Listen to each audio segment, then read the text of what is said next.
Yedinci Mum. Yazan Gizem Çetin. İnsanoğlu Samanyolu ve çevresindeki diğer galaksilere yerleşmiştir. Yıl, dünyada kullanılmış eski bir takvime göre 3672'dir.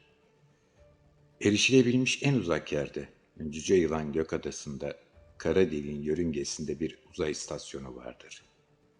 Burada tek başına bir insan yaşamaktadır. Hayat. Ansızın gelen baskının asıl amacı onu kara deliğe atarak yok etmektir.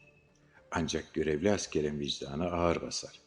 Kütle çekimsel yansıma adı verilen bir yöntemle dünyaya yolculuk etmek için kara deliğe doğru beraber atlarlar.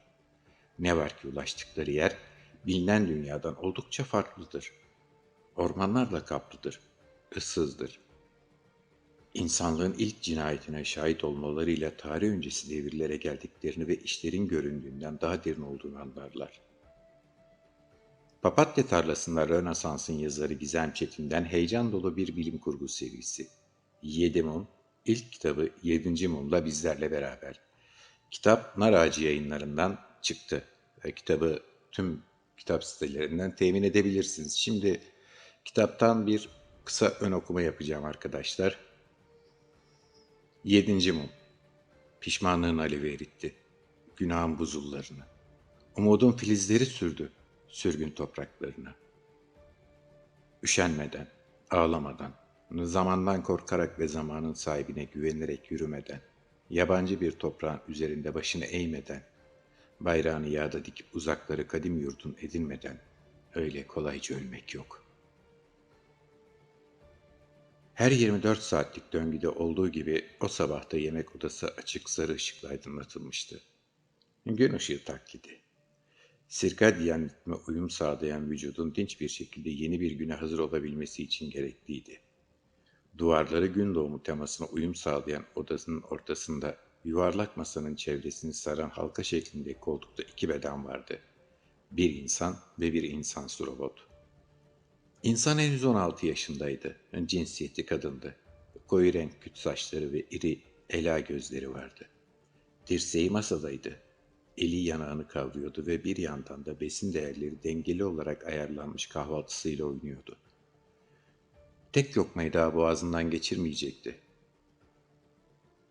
Çünkü aç hissetmiyordu. Saydam bir ekran üzerinde sayfalarını dokunarak çevirdiği ve dün uyku saati yüzünden yarım kalan sürükleyici kitaba dönmek istiyordu ama bunun mümkün olmayacağını biliyordu. Günlük durağan bir program vardı. Her sabah aynı saatte uyanır, duş ve kahvaltının ardından öğleye dek ders alırdı. Astronomi, matematik, biyoloji, dil. Öğleden sonra serbest araştırma vakti gelip çatar, akşamları ise oyun ve dinlenceyle geçerdi. Her döngüde aynı saatte yatar ve bir diğer günün başlamasını beklerdi. İlk nefesini aldığından beri geçen 16 yılın tamamı yaşına uygun benzer düzenler içerisinde geçmişti. Alnına dökülen saç parçalarının arasından yanında duran varlığı yarım yamalak seçiyordu. Suyla, adı buydu, bir robot, sarışın, uzun boylu, kendisi gibi bir genç kız görünümlü ve son derece insansı duran bir robot. Gitmek istiyorum derken izin almayacağını biliyordu. Çünkü kahvaltıyı erken bitirirse günün rutini bozulurdu. İstasyonun düzenini sağlamakla görevli olan bu robot tersine asla ikna olmazdı.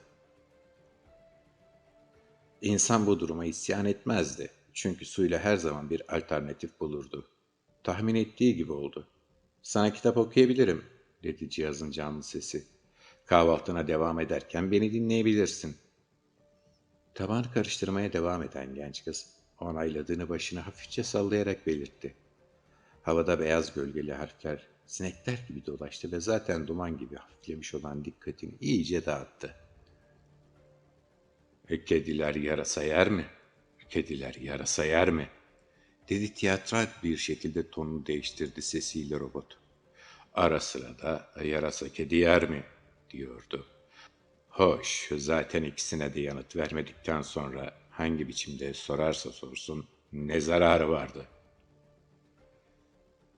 Çatılı tabağın üzerine durmuş ve dinleyen insanın gözleri sabitlenmişti. Doğru, dedi fısıldar gibi. Uyuklamaya başladığını duyumsadı. Hatta düşte görüyordu düşünde. Dina ile el ele yürüyor, ona ciddi ciddi "Dina, şunun doğrusunu söyle, sen hiç yarasa yedin mi?" diye soruyordu. Ansızın bir gürültü koptu. Kitabın son cümlesi yaşadığı uzay istasyonunu dolduran yıkıcı gürültünün üzerine bindi. Göğsünün sol tarafına avucunu koyarak sakinleşmeye çalışan insan başını kaldırdı. Gözleri fal taşı gibi açıldı. Robotun adını haykırmak üzere yükselen sesi boğazına tıkandı. Başı geriye düşmüş olan suylanın rengi artık insanlara özgü olan açık turuncumsu renk değildi. Griydi. Kahverengi göz bebeklerin olması gereken yerde ise ölü bir beyaz vardı. Sarsıntı her şeyi deviriyordu. İçerideki ışıklar bir bir sönüyordu. Okuduğu kitap Alice Harikalar Diyarında bir kez daha yarım kalıyordu. Tıpkı yaşamı gibi. Çatal gerilen elinden yere düşerken dizlerinin iradesinden bağımsız bir şekilde düzleştiğini duyumsuyordu. Kulak zarları giderek yükselen bir çınlamadan başkasını beynine iletmiyor ve dış sesler bu girdaba kapılıp kayboluyordu. Kitap tüm satış noktalarında. Keyifli okumalar dilerim.